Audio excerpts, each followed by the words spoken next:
Hello, this is Julia Bushkova, and today I will continue talking about the finger patterns.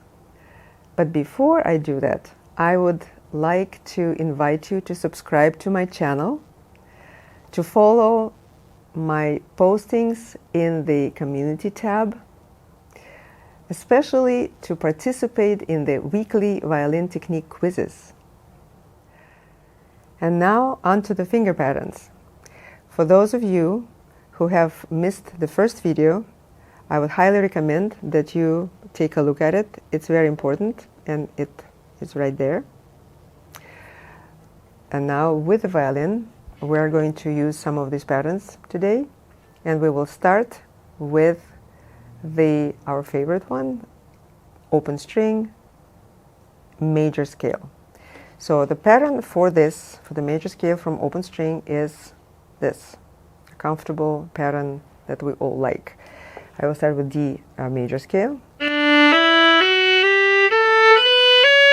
and I will add one note to complete the pattern on E and A string. So in one octave scale, you're only using this pattern.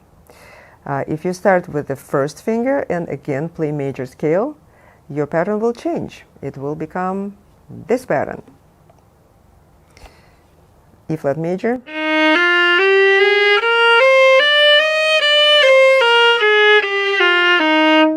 okay.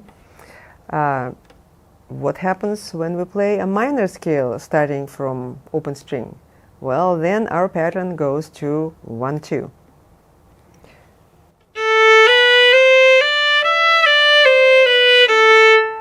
This is the beginning of minor scale, and if I want to start a minor scale from the first finger and play a harmonic minor, and in this case I will do E harmonic minor, then I will find out that the first pattern will be this, and the second pattern will be pairs. So here it goes.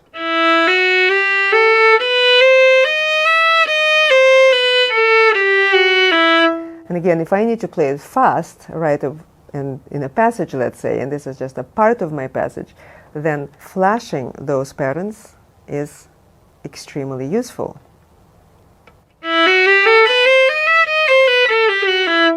Then I don't think about each individual note or half step, whole step. I just go by the pattern. Okay.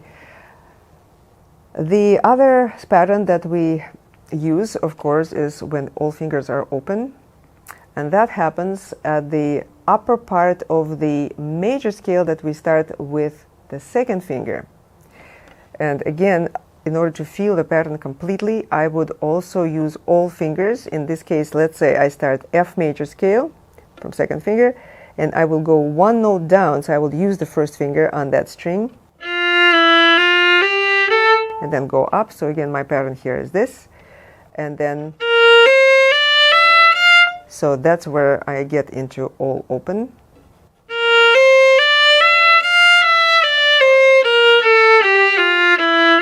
And that's the finishing note again. So first, second, and one note on the E string. The other patterns are all together, which is our chromatic pattern, chromatic compact fingering. So let me show you on A string. I use two fingers together, and then I make a half shift and complete this little chromatic motif. If you play in a form of a scale. Okay, so this is again, this was this, the closed hand, obviously, the closed fingers. And what is left are the 2, 3, 4 and 1, 2, 3.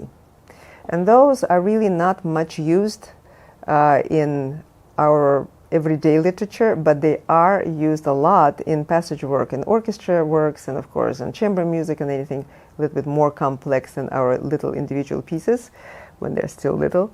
But also when you are working, for instance, if you're working on the shape of your fourth finger and you're following my video, which is called the Milstein exercise.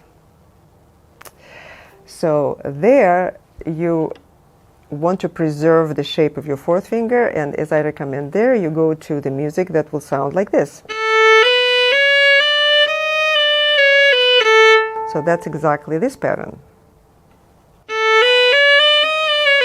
When you have the only distance is between 1 and 2 and everything else together.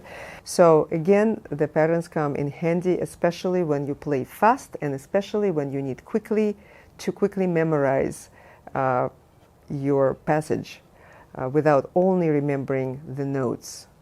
It's an additional tool for us. I hope you find it helpful.